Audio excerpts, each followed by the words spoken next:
Specific location preposition eight का प्रयोग specific exact location place point point mean एक बिंदु पर बताने के लिए किया जाता है। एट का हिंदी अर्थ है पर, में, से का उपयोग किसी खास स्थान, जगह, दिशा को इंगित करने के लिए किया जा सकता है। जैसे स्पेसिफिक लोकेशन मतलब खास जगह, विशिष्ट स्थान।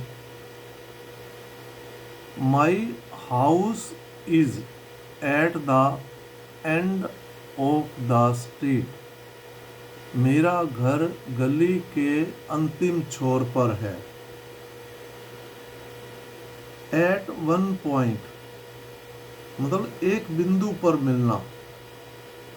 जैसे we can meet at the traffic lights. जहाँ ट्रैफिक लाइट होती है वो एक पार्टिकुलर पॉइंट हो गया, बिंदु। मैं अपने दोस्त को कहता हूँ कि मैं आपको वहाँ पर मिलूँगा। We can meet at the traffic lights. हम ट्रैफिक लाइट पर मिल सकते हैं।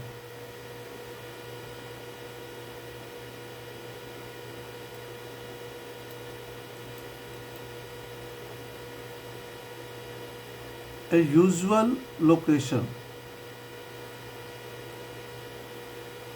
सामान्य स्थान। I will meet you at school.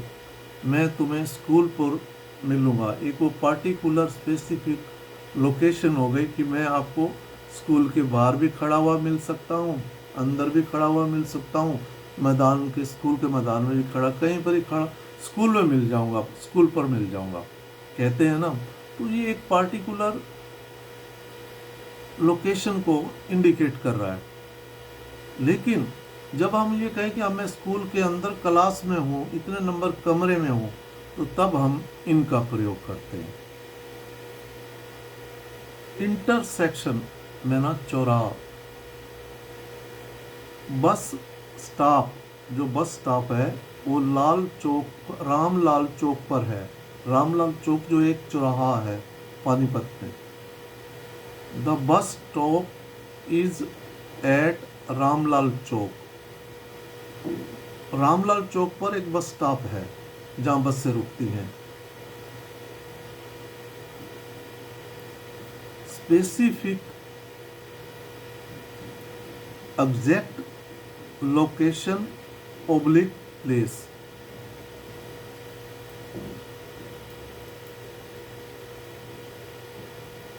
At is used to indicate a particular place or या a smaller surrounding location। मतलब एट का उपयोग किसी विशेष स्थान या आसपास के छोटे स्थान को इंगित करने के लिए किया जाता है। जैसे एट द डोर, जो डोर है वो हमारा एक पार्टिकुलर लोकेशन हो गई, वो एक पॉइंट हो गया। At the gate, at the entrance, हम किसी को कहते हैं भाई हम एंट्रेंस पे मिल जाएंगे, हम इंडिकेट एक पार्टिकुलर लोकेशन को इंगित कर रहे हैं।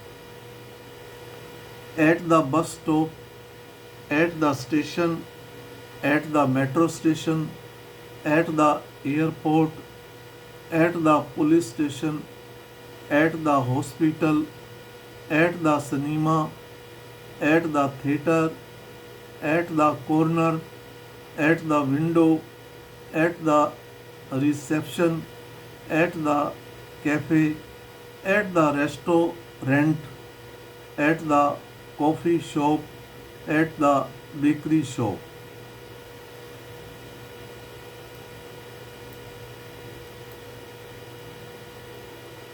At the traffic light, at the crossroads, चौराहा, at the lake, at the docks, गोद, at the park, at the playground.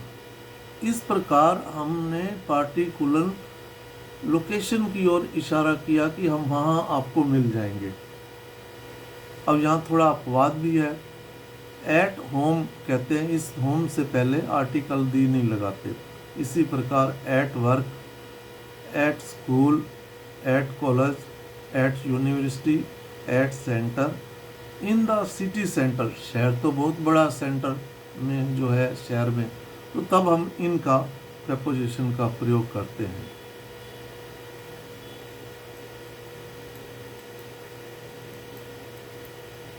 अब अंतर समझिए।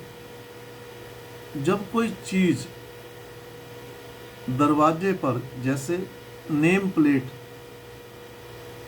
डोर बेल, पोस्टर स्टिकर कोई लगा है, तो तब हम ऑन प्रेपोजिशन का प्रयोग करेंगे। किसी को बताएंगे कि door bell on the door या ऑन द वॉल पर लगी है, name plate on the wall कहेंगे। लेकिन अगर कोई व्यक्ति दरवाजे के बाहर खड़ा है तो एट प्रेपोजिशन का प्रयोग करते हैं। दरवाजे पर कौन खड़ा है? दरवाजे पर कौन दस्तक दे रहा है? Who is knocking at the door? जाकर देखो दरवाजे पर कौन है। Go and see who is at the door. दरवाजे पर कौन है? Who is there at the door? I am at the door. मैं दरवाजे पर हूँ। तो इस प्रकार जो दरवाज़ा है वो पार्टिकुलर एक लोकेशन है कि दरवाजे पर मैं खड़ा हूँ, बता रहा हूँ। पार्टिकुलर एक पॉइंट हो गया कि दरवाजे पर कौन है, तो तब हम एट प्रेपोजिशन का ही प्रयोग करते हैं। ये ध्यान रहे। दरवाजे पर कोई है और अंदर आना चाहता है। There is someone at the door. मतलब हम दरवाजे को पार्टिकुलर इंडिकेट कर रहे हैं कि दरवाजे पर कोई है। There is someone at the door, इसलिए डोर से पहले एट प्रेपोजिशन लगेगी। दरवाजे पर कोई है और अंदर आना चाहता है। There is someone at the door and wants to come in. उसने दरवाजे पर अपने जूते उतार दिए। दरवाजे पर ही, हम पार्टिकुलर दरवाजे को इंडिकेट करके कह रहे हैं। वो एक पॉइंट या एक लोकेशन को इंडिकेट करके कह रहे हैं कि दरवाजे पर ही जूते उतार दिए। She took off her shoes at the door. यहाँ पर took off, O double F वाला तब प्रयोग करते हैं कोई चीज अलग हो रही हो। दरवाजे पर कोई है, कृपया जांच ले। There is somebody at the door, please check. भाई दरवाजे पर कोई है, चौकीदार को हम कहते हैं जो गार्ड खड़ा होता है, भी उसे चेक कर लें। तो इस प्रकार यहाँ पर हमने डोर को एक पार्टिकुलर लोकेशन लिया है, एक पॉइंट इंगित किया है कि उस पॉइंट को कह रहे हैं। इसलिए डोर पर अगर कोई खड़ा है तो उसके लिए एट प्रेपोजिशन का ही प्रयोग किया जाएगा। ये ध्यान रहे। इसमें कोई त्रुटि हो तो कृपया कमेंट्स करें या अपने सुझाव कमेंट्स करें।